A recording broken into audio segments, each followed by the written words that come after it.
नमस्कार दोस्तों, मैं अखिलेश एक बार फिर आपसे अपने चैनल पर जुड़ता हूँ। चलिए दोस्तों, आज हम लोग बात करेंगे भाग 14 के बारे में। अपने इंपॉर्टेंट आर्टिकल कंटिन्यू करेंगे। तो फिर से कहना चाहूंगा दोस्तों, प्लीज इस वीडियो को खूब सारा शेयर करें, लाइक करें, सब्सक्राइब करें चैनल को। और चलिए देखते हैं, अपना कंटिन्यू करते हैं। तो देखो, हम लोग भाग 14 में पढ़ेंगे संघ और राज्यों के अधीन सेवाएं। भाग 14 में क्या, संघ और राज्यों के बीच में जो अधीन सेवाएं हैं, यानी कि service under the union and the state. ठीक है, service under the union and the state. ठीक है, इसके बारे में डिस्कशन करेंगे, इंपॉर्टेंट आर्टिकल पढ़ेंगे, कौन कौन से आर्टिकल में क्या क्या बात कहेंगे, सब विस्तार से समझाएंगे। ठीक है, तो फिर से कहूंगा यार, प्लीज चैनल को लाइक करो, शेयर करो, सब्सक्राइब करो। तुम लोगों का सहयोग ही सक्सेस कराएगा मुझे। ठीक है, तो चलिए देखते हैं 308 में क्या है। 308 में निर्वाचन की बात कहेंगे, वो कोई इंपॉर्टेंट नहीं, उसको हटाया। ठीक है, इंपॉर्टेंट ही पढ़ेंगे। तो 309 में क्या है, संघ या राज्य की सेवाएं। संघ या राज्य की सेवा व्यक्तियों की भर्ती एवं सेवा की शर्त। ठीक है, यानी कि जो संघ या राज्य की सेवाएं हैं, उसमें व्यक्तियों की भर्ती होगी। ठीक है, व्यक्तियों की यानी जो लोग हैं, जो युवा हैं, उनकी भर्ती होगी एवं सेवा की शर्त। और जो सेवा करेंगे उनकी कुछ कंडीशन होंगी, कुछ शर्तें होंगी, उसके अधीन काम करना है। ठीक है, तो 309 में क्या, संघ या राज्यों के बीच जो सेवाएं हैं, व्यक्तियों की भर्ती होगी और उनके सेवा की शर्तें हैं। ठीक है, क्या है 309 में, संघ और राज्यों के बीच में व्यक्तियों की भर्ती और सेवा की शर्तें। किस आर्टिकल के तहत है, 309 के तहत है।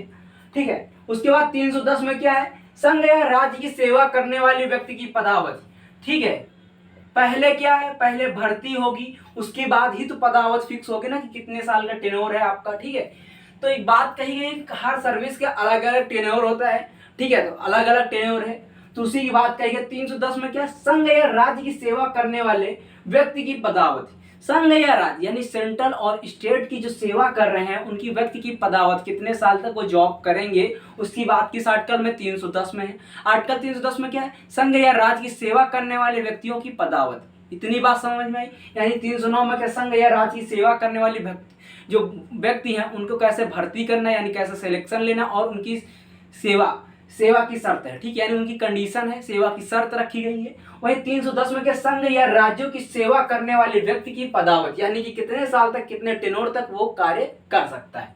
ठीक है, वहीं पर 311 में क्या है, 311 में है दोस्तों, 311 में क्या, संघ या राज्य के अधीन सिविल हैसियत में नियोजित, यानी कि सिविल हैसियत में जो नियोजित व्यक्तियों का पदच्युत पद से हटाया जाना या पंक्ति में अवनत किया जाना। पंक्ति में अवनत किया जाना, अवनत इतनी तो पदच्युत मतलब समझ में आ रहा होगा, पद से हटाया जाना सबको समझ में आ रहा है, लेकिन पंक्ति में अवनत किए जाने मतलब क्या है, यानी कि नीचे किया जाना, यानी झुका देना, नीचे किए जाना, यानी किसी का प्रमोशन होकर डिमोशन होना। ठीक है, ये सब किस आर्टिकल के तहत, 311, यानी ये शक्ति किसको, ये शक्ति किसको है। ठीक है, किस संघ या राज्यों के अधीन सिविल हैसियत में नियोजित व्यक्तियों का पदच्युत पद से हटाना या पंक्ति में अवनत किए जाना, ये किस आर्टिकल के तहत, 311 के तहत है। व्यक्ति को पद से अवनत कब किया जाएगा, यानी जब उसके कार्य अच्छे नहीं हो रहे होंगे, वो सही तरीके से अपने कार्यवाही नहीं कर रहा होगा, वो सही तरीके से अपने कर्तव्य का निर्वहन नहीं कर रहा होगा, तभी तो उसको पद से नीचे किया जाएगा, उसका डिमोशन किया जाएगा।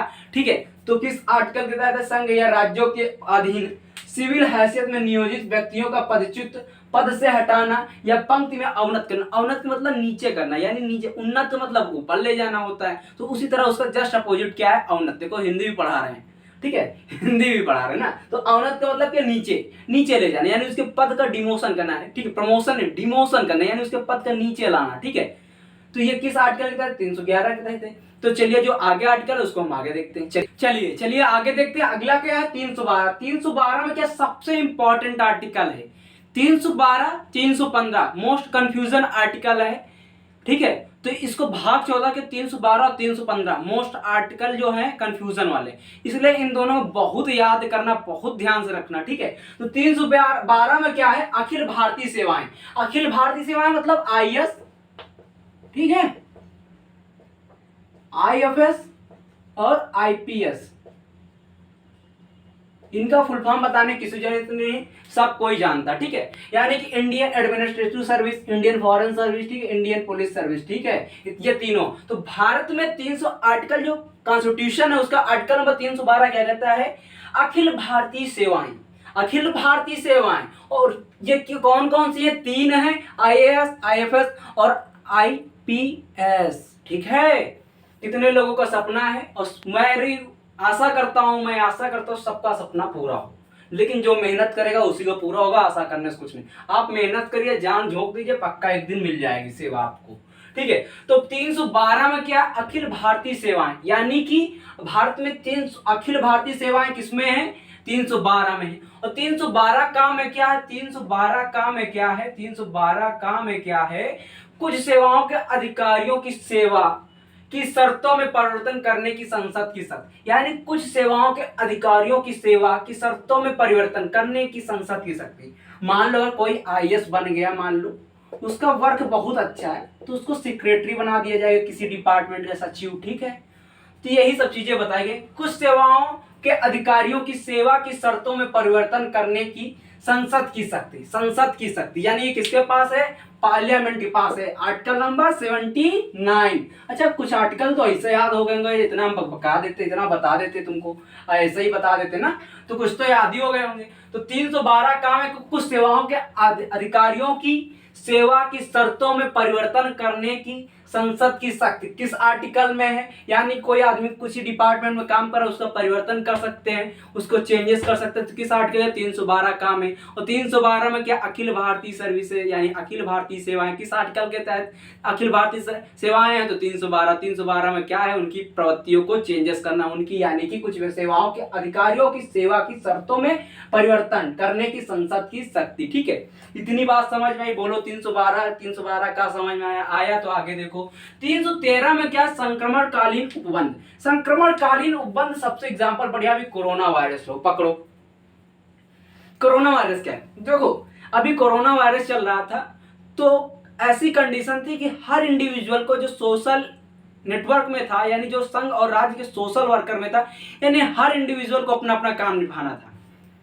चाहे आप आईएएस को ले लो, चाहे आप डॉक्टर को ले लो, चाहे टेली विभाग के आदमी को ले लो, किसी भी को ले लो, यह नहीं कि वो अपनी जो सरकार की नौकरी में वो छोड़ देगा, उसका उपबंध नहीं है। संक्रमणकालीन उपबंध यानी कि जब तक कॉन्स्टिट्यूशन में कोई बदलाव नहीं हो रहा तब तक आपको वैसा ही काम करना है, तो करना है, क्योंकि आप संघ और राज्य की सेवाओं में सेवा दे रहे थे। तो ये नहीं कि आप छोड़ के भाग जाएंगे, उसके लिए कुछ नए प्रावधान बनाएंगे। अगर आप भागेंगे तो आपको कुछ सजाएं हैं, कुछ आप कर्तव्य थे उनको निर्वहन नहीं कर, आपके लिए कुछ बाधाएं हैं, उन सब की बात कही गई। तो 313 में क्या कहा, संक्रमणकालीन उपबंध। अच्छा, ये चीज तो पूछ लिया जा सकता है, क्योंकि अभी इस टाइम पे क्या है, करंट पे मुद्दा कोरोना वायरस चल रहा, तो ये आर्टिकल पूछा जा सकता है। और तुमको एक चीज बता दें, एग्जामिनर वही पूछेगा जो करंट का मुद्दा है।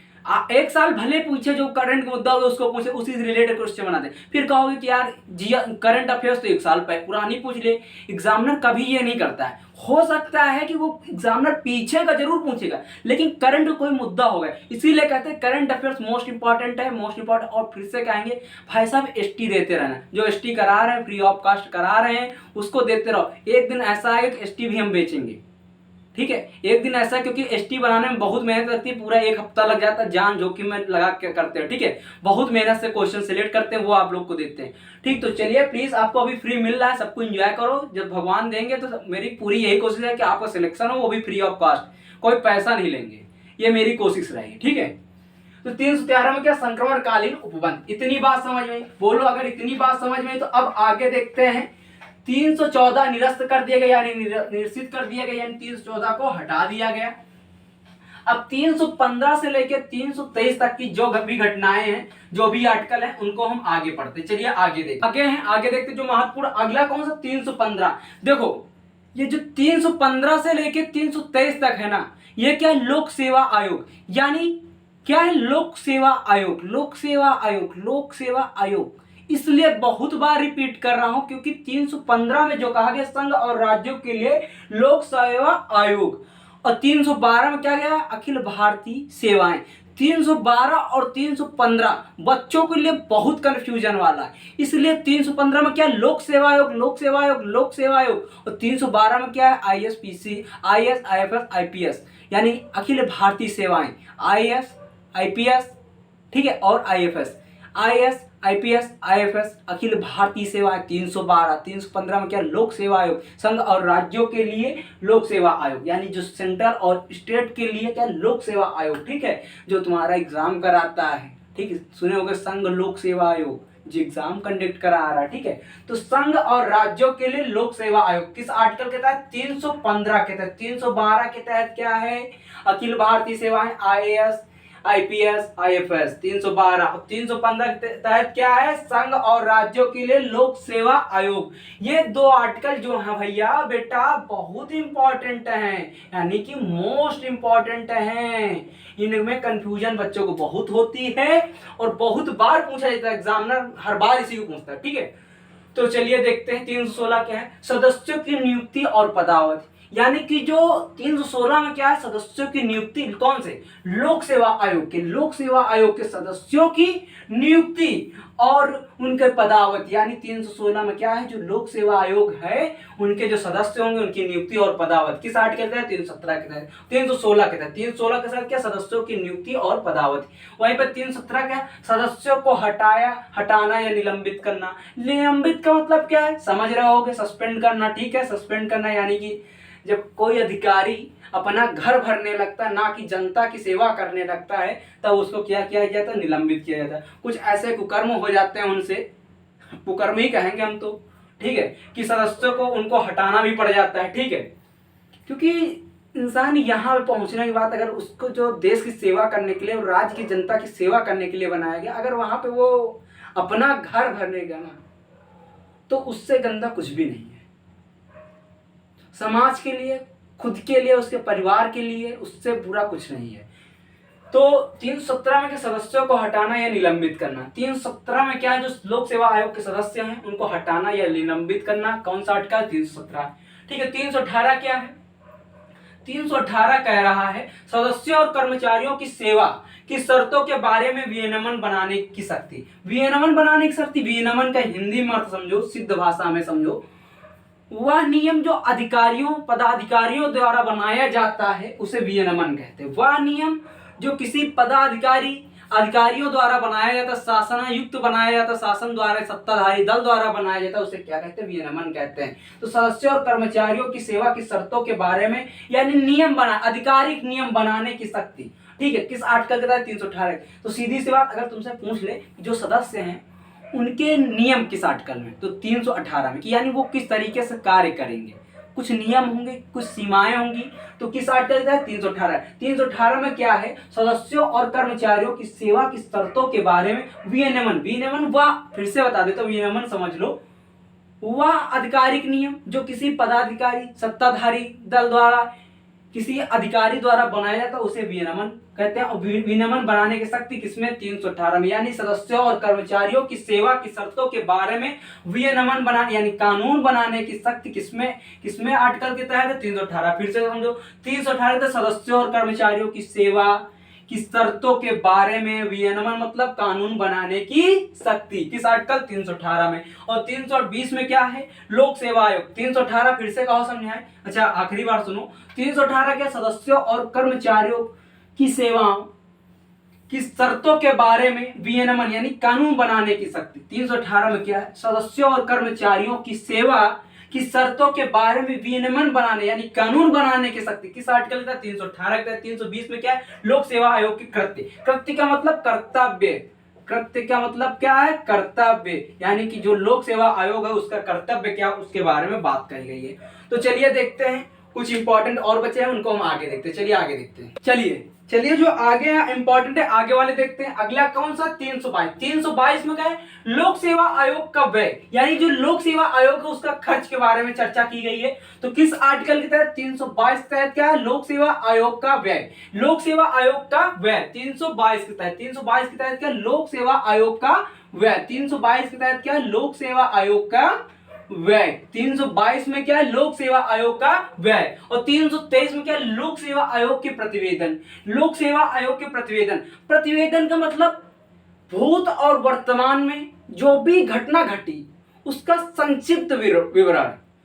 भूत प्रतिवेदन का अर्थ बता रहा हूं, प्रतिवेदन के ध्यान से सुनिए, इतना डिटेल में कोई नहीं पढ़ाएगा, फिर से सुनिए। भूत और वर्तमान में जो भी घटना घटी उसका संक्षिप्त विवरण ही प्रतिवेदन कहलाता है। और क्या बात कही, लोक सेवा आयोग के प्रतिवेदन, यानी लोक सेवा आयोग में जो भूत और वर्तमान में जो भी घटना घटी उसका संक्षिप्त विवरण देना क्या कहलाता है, प्रतिवेदन कहलाता है। ठीक है, तो किस आर्टिकल के तहत, 323 के तहत क्या है, लोक सेवा आयोग के प्रतिवेदन। प्रतिवेदन का मतलब भूत और वर्तमान में जो भी घटना घटी है उसका संक्षिप्त विवरण देना ही प्रतिवेदन कहलाता है, यही प्रतिवेदन कहलाता है। प्रतिवेदन की डिफिनेशन है। और किस आर्टिकल के तहत है? लोक सेवा आयोग के प्रतिवेदन, लोक सेवा आयोग के प्रतिवेदन 323 के तहत है। 322 के तहत क्या है? लोक सेवा आयोग का व्यय है यानी खर्च के बारे में बात कही है। ठीक, 323 के तहत क्या? लोक सेवा आयोग के प्रतिवेदन, प्रतिवेदन के बारे में बात कही है। ठीक, लोक सेवा आयोग के प्रतिवेदन, लोक सेवा आयोग के प्रतिवेदन, लोक सेवा आयोग के प्रतिवेदन किस आर्टिकल तहत? 323। 323 क्या? लोक सेवा आयोग के प्रतिवेदन। 323 के तहत क्या है? लोक सेवा आयोग के प्रतिवेदन। 323 के तहत क्या है? लोक सेवा आयोग के प्रतिवेदन। और प्रतिवेदन की डिफिनेशन मैं बता चुका हूं। उसके बाद भाग 14 में आ जाता है, क्योंकि जो 323 है इसके दो पार्ट के का और खा है, तो वो भाग 14 अमेंडमेंट द्वारा जोड़ा गया था। ठीक है, तो भाग 14 का जो है उसमें ये क्या, एक ट्रिब्यूनल है, इसका अधिकरण, इसका भाग 14 में काम है क्या? अधिकरण यानी ट्रिब्यूनल, जिसको हिंदी में इंग्लिश में क्या बोलते हैं? ट्रिब्यूनल्स। ठीक है, अधिकरण। और 323 काम है क्या है? 323 में क्या? एडमिनिस्ट्रेटिव ट्रिब्यूनल्स यानी प्रशासनिक अधिकरण, ट्रिब्यूनल्स। ट्रिब्यूनल्स जिनको मीनिंग नहीं पता है, अगर नहीं समझ में आए, फिर भी कह रहा हूँ व्हाट्सएप पे कमेंट बॉक्स कहीं भी पूछे, इंस्टाग्राम टेलीग्राम कहीं पूछे, सारी दुनिया तुम्हारे लिए खुला पड़ा। ठीक है, इसलिए प्रशासनिक अधिकरण। ठीक है, उसके बाद खा में क्या है? अन्य विषयों के लिए अधिकरण, अन्य विषयों के लिए अधिकरण यानी कि जो कुछ और सब्जेक्ट यानी अदर जो सब्जेक्ट बचते हैं उनके लिए ट्रिब्यूनल्स। ठीक है, उसके लिए अधिकरण की बात कही गई है। तो फिर अब इतनी बात समझ में आई है। 300 काम है क्या? प्रशासनिक अधिकरण यानी एडमिनिस्ट्रेटिव ट्रिब्यूनल्स। ठीक है, उसके बाद खा में क्या? अन्य विषयों के लिए अधिकरण, अन्य विषयों के लिए अधिकरण। इतनी बात समझ में आई, यानी कि अदर सब्जेक्ट के लिए ट्रिब्यूनल्स की बात की, अदर सब्जेक्ट ट्रिब्यूनल्स की बात किसमें? 300 खा में। ठीक है, और 300 खा में क्या? अन्य विषयों के लिए अधिकरण। इतनी बात समझिए, बोलो हाँ। अगर अच्छा लग रहा है, फिर से कहूंगा दोस्तों, लाइक करो, शेयर करो, सब्सक्राइब करो, सारी दुनिया में आग लगा दो। ठीक है, तुम्हारा सिलेक्शन हमारा कर्तव्य है और तुम्हारा शेयर हम तुम्हारा कर्तव्य है। ठीक है, तो जय हिंद दोस्तों, लाइक शेयर सब्सक्राइब करो, चैनल को आग लगा दो दुनिया में। चलिए कल मिलते हैं फिर से। जय हिंद दोस्तों, बाय बाय, गुड नाइट, जय हिंद दोस्तों।